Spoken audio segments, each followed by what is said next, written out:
안녕하세요. 대만 사는 아저씨입니다. 6월 25일은 음력으로 올 5일 단오절이었습니다. 6.25 이날은 우리에게도 의미 있는 날이기도 합니다.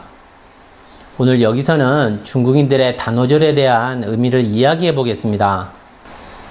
온신이라는 말이 있습니다. 전염병을 관장하는 신을 이야기하는 것입니다. 옛날에는 음력 5월 5일을 악월, 악일이라고 하였습니다. 5월 5일의 오자는 중국 사람들은 우라고 발음하고 있습니다. 악마의 악자도 옛날에는 우라고 발음을 하였습니다. 그래서 그날을 불길한 악월, 악일이라고도 하였습니다. 진나라 왕조 이전에는 좋지 않은 날로 간주되었습니다. 또한 고대인들은 질병은 온신이 와서 병을 내리는 거라고 생각했기 때문입니다. 그리고 인간의 몸에 악한 생명이 붙어 병에 걸린다고 생각했습니다. 그래서 사람들은 이날의 전염병과 아군을 퇴치하기 위해서 여러 가지 방법을 쓰게 됩니다. 사람들은 이날 영험한 부적을 붙이기도 합니다. 그때부터 중국의 여러 지역에서는 신이 역병을 없애주기를 바라는 마음으로 제사를 지낸다고 합니다. 짱수성과 저장성 사람들은 종규의 그림을 붙여놓고 제사를 지낸다고 합니다. 전해져 오는 이야기에 따르면 종규는 당나라 왕조의 군인이었습니다. 그는 문학과 무예를 겸비한 사람이었습니다. 그러나 그는 과거 시험에서 낙방하였다고 합니다. 그는 분노하여 사원 계단에 머리를 박고 죽어버렸습니다. 이러한 이야기가 있습니다. 당나라의 제6대 황제 현종이 어느 해 섣달 금음날 원인모를 병에 걸려 궁전의 침실에서 쉬고 있을 때였다고 합니다. 갑자기 어디선가 악귀 하나가 나타났습니다. 한쪽 발에만 신발을 신고 다른 한쪽 신발은 대나무로 만든 부채와 함께 허리에 매달고 있는 기괴한 모습이었다고 합니다. 악귀는 현종의 옥피리와 양귀비가 너무나 소중히 여기는 향기나는 지갑을 훔쳤다고 합니다. 그러고는 궁전 여기저기를 뛰어다니면서 현종을 교롱했다고 합니다. 현종이 노하자 악귀는 나는 사람의 물건을 훔쳐 인간을 우울하게 하는 허망이라는 요괴다 라며 매우 밉살스럽게 웃으면서 깝죽거리는 것이었습니다. 더욱더 화가 난 현종이 악귀를 필사적으로 붙잡으려고 하자 갑자기 또 하나의 거대한 귀신이 모습을 드러냈다고 합니다. 낡아빠진 모자에 청색 상의를 입고 있는 귀신이었습니다. 이 귀신은 현종이 쩔쩔매고 있는 악귀를 순식간에 잡아서는 눈알을 부라리며 악귀의 몸을 그대로 찢어서 먹어버렸다고 합니다. 현종은 거대한 귀신에게 물었습니다. 도대체 자네는 누구인고? 소신은 고조 황제께서 살아계실 때 치러진 과거 시험에서 낙방한 종규라고 하옵니다. 그 당시 과거에 떨어진 게 너무도 부끄러워 궁중의 계단에서 머리를 부딪혀 자살하고 말았습니다. 그런데 고조 황제께서 후하게 소신의 장례를 치러주셨습니다. 그래서 그 은혜에 크게 감동하여 천하의 허망과 요괴를 퇴치하여 나라의 평안을 도모하는데 모든 힘을 쏟고자 맹세하였습니다. 라고 종규는 대답하였습니다. 종규의 대답이 끝나갈 무렵 현종은 잠에서 깨어났습니다. 신기하게도 병도 말끔하게 나아 있었다고 합니다. 크게 기뻐한 현종은 당시 가장 인기가 있던 화가인 오도자를 불러 종규를 그리라고 명했습니다. 오도자는 그 이야기를 듣고 금방 현종이 꿈에서 보았던 종규의 모습을 그려냈다고 합니다. 이것을 본 현종은 깜짝 놀라며 말하길 허허 자네도 꿈에서 종규를 본 모양일세 라고 말했다고 합니다. 이후 현종은 사람들에게 제야 섣달 금음날 밤에는 종규의 그림을 걸어놓고 기도를 드리게 했다고 합니다. 그 후 사람들은 매년 그를 숭배하였습니다. 사람들은 악귀를 잡은 종규의 그림을 단오절날에 붙이게 되었다고 합니다.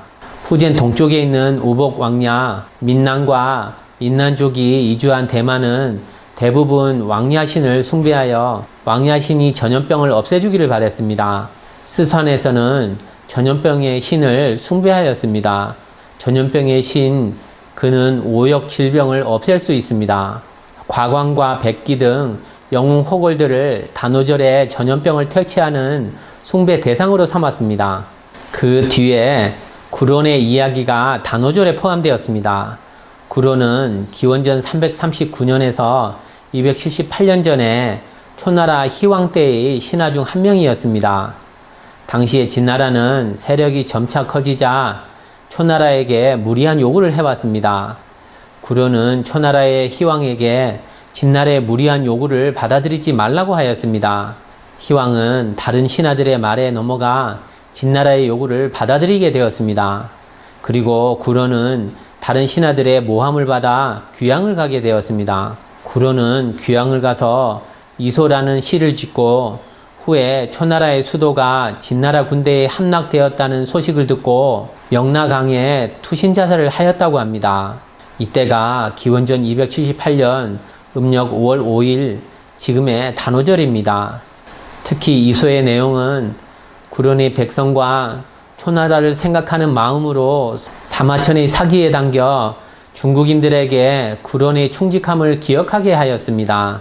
단오절의 대표 음식은 쫑즈입니다. 구론이 자살했을 때 그 지역 백성들이 구론의 시신을 찾기 위해 배를 몰고 왔고 그의 시신이 훼손당하는 것을 막기 위해 물고기들에게 밥알을 던진 것에서 유래가 되었다고 합니다. 이후 사람들은 구론에 대해 애도의 표시로 제사를 지내고 강에 배를 띄워 대나무통에 찹쌀을 넣어 강에 던졌다고 합니다. 이것이 쫑즈의 내원입니다. 6월 25일 음력 5월 5일 단오절에 북경에는 주먹만한 우박이 7시간에 거쳐 마구 쏟아졌습니다. 중국 베이징에서 중공 바이러스의 대폭발이 일어나고 있습니다. 우연일까요? 우박은 달걀만큼 크고 중공 바이러스 모양과 비슷하게 생긴 것도 있었다고 합니다. 일부 네티즌들은 하늘에서 벽돌이 떨어지는 것 같다고 말합니다. 세상에 종말이 온 것 같다고 하였습니다. 우리는 인터넷에 전해지는 영상과 사진을 보면 알 수 있습니다. 바이러스 우박은 매우 강력합니다. 많은 자동차의 유리를 박살내버렸습니다. 베이징에 우박이 지나간 후에 비참한 모습들입니다. 베이징에 6월에 눈이 내리는 동영상을 게시한 네티즌도 있습니다. 매우 놀랍습니다. 중공 때문에 억울하게 죽은 생명들이 맺힌 한을 보여주고 있는 것 같았습니다. 그리고 중국의 다른 지역도 천재지변이 계속해서 나타나고 있습니다.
우리는 여기서 하늘이 우리들에게 주는 메시지가 무엇인지 한번 생각해 볼 필요가 있다고 생각합니다. 저는 사람들에게 다가올 대재난을 예고해 주는 것이 아닐까라는 생각을 해봅니다. 오늘 방송은 여기까지 하겠습니다. 이 내용이 유익했다면 주위 지인분들에게 공유해 주시기 바랍니다. 공유는 나눔의 시작입니다. 구독과 좋아요는 격려입니다. 감사합니다.